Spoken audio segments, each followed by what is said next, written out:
Emily and I camped here last night. We're gonna take on the Douthat IMBA Epic today.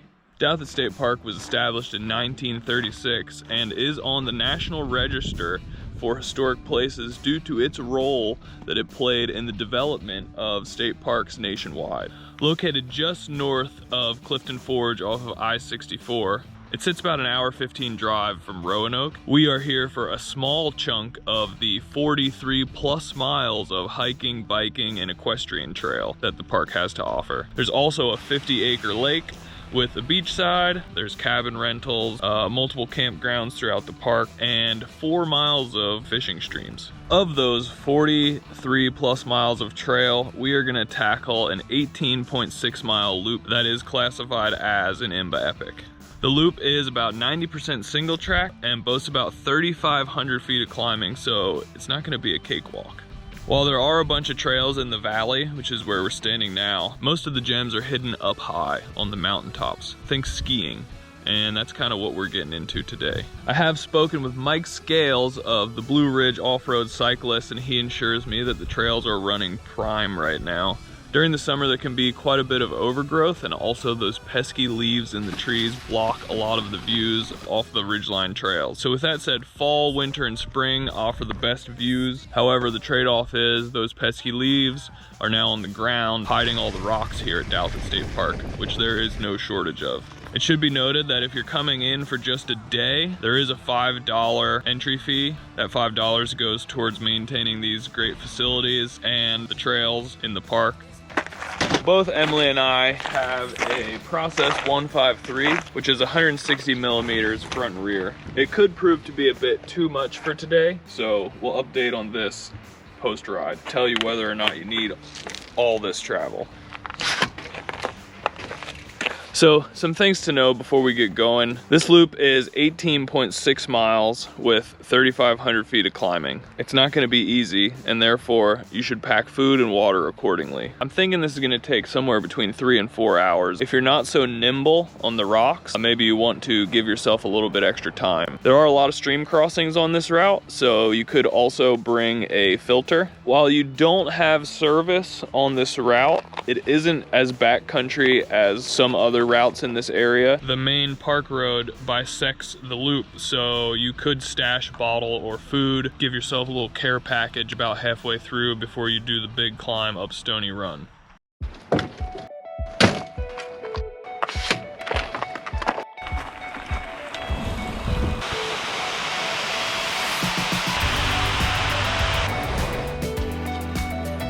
Right from the start, we have a little bit of a climb. You can take the road, it's just there. But why wouldn't you take single track when you can? You just keep following Wilson's Creek Trail.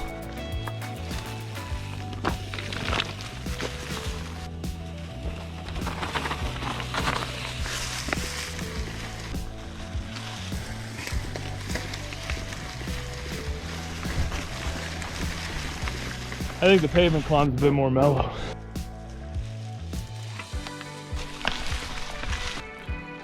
This is us. It looks steep.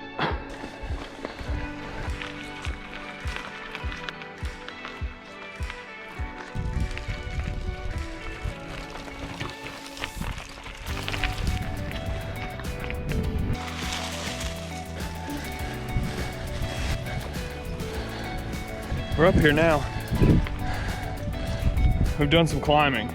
Right now, I'm regretting the big pig, but I'm hoping that that's about to change because we're about to do some sick descending.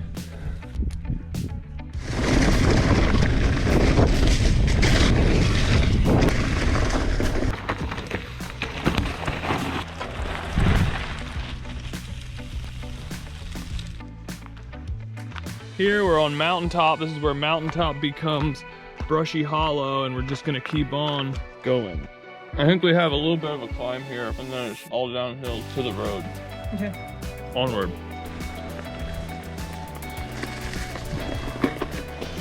Hello. Wow. We were up there, then we dropped down, climbed around the back, and then came into here.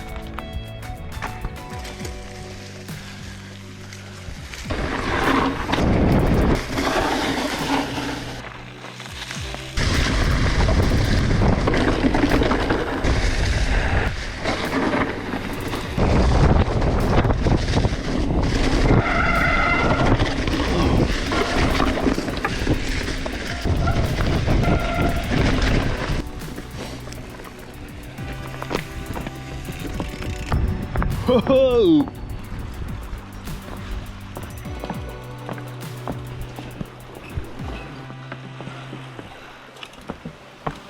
We go right.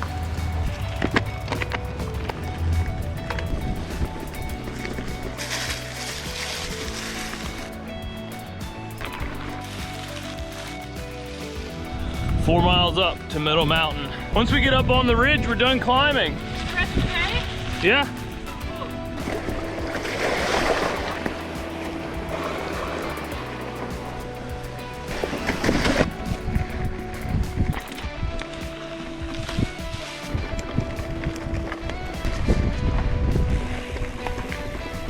Whoa.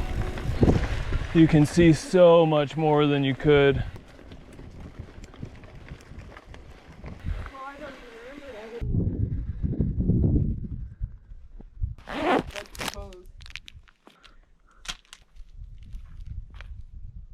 We started by climbing up to there, then took mountaintop trail across the ridge. Brushy Hollow drops in right there, I think. Definitely worth the Tuscarora Overlook out and back here. Okay, from here we just climb up to the ridge and then rip some descent all the way back to the start.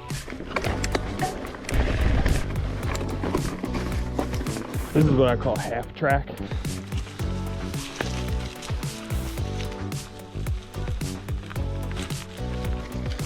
We still have to go up to the ridge.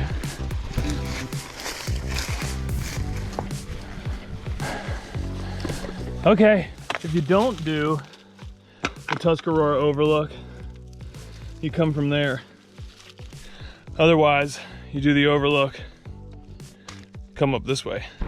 Nicely done, Em. Proceed to your right. I think we're going to Salt Sump. Continue straight, Em, and then we'll take a right-hand turn, and it looks like it is all downhill from here.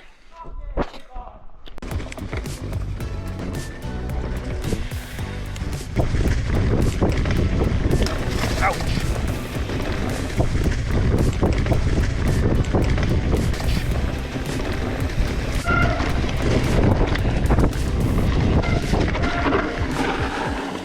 Right?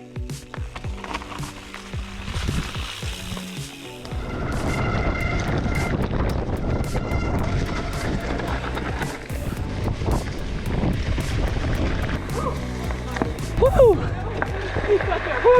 Woo!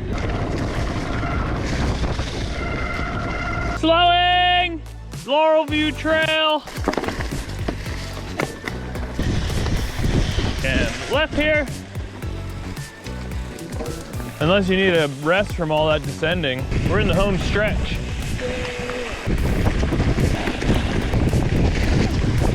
Chop.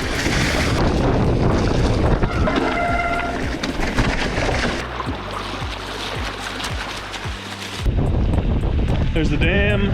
We have come full circle. We both got smiles on our faces.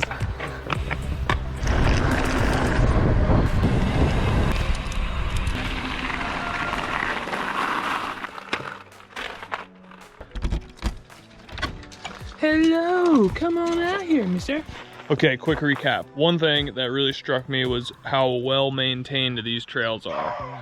The Blue Ridge off-road cyclists really did a good job. The trails were really wide and clear. I wasn't getting slapped by a bunch of scrub oak, so I don't have a bunch of new claw marks to go home with. We did a couple options off the standard IMBA Epic route. For one, right at the beginning, we took single track instead of taking the road up to Guest Lodge Trail where it connects to Mountaintop. It's pretty steep at the beginning. For the first maybe 3.5, 4 miles, it's pretty steep, but once you get up to the top of Mountain Trail, it flows a lot nicer and it's a bit more gradual, including the Stony Run climb up to the Tuscarora Overlook or Middle Mountain.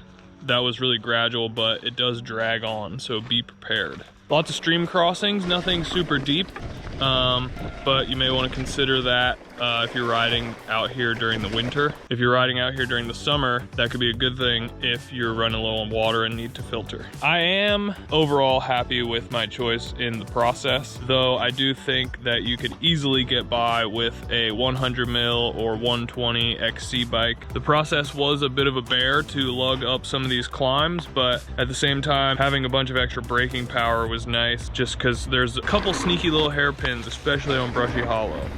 All in all, Emily and I are stoked. The 18.6 miles took us just shy of 3 hours. It was like 2:45. We're all pretty happy, right, Sherm? Yeah, buddy. I think we'll be back to Douthat State Park.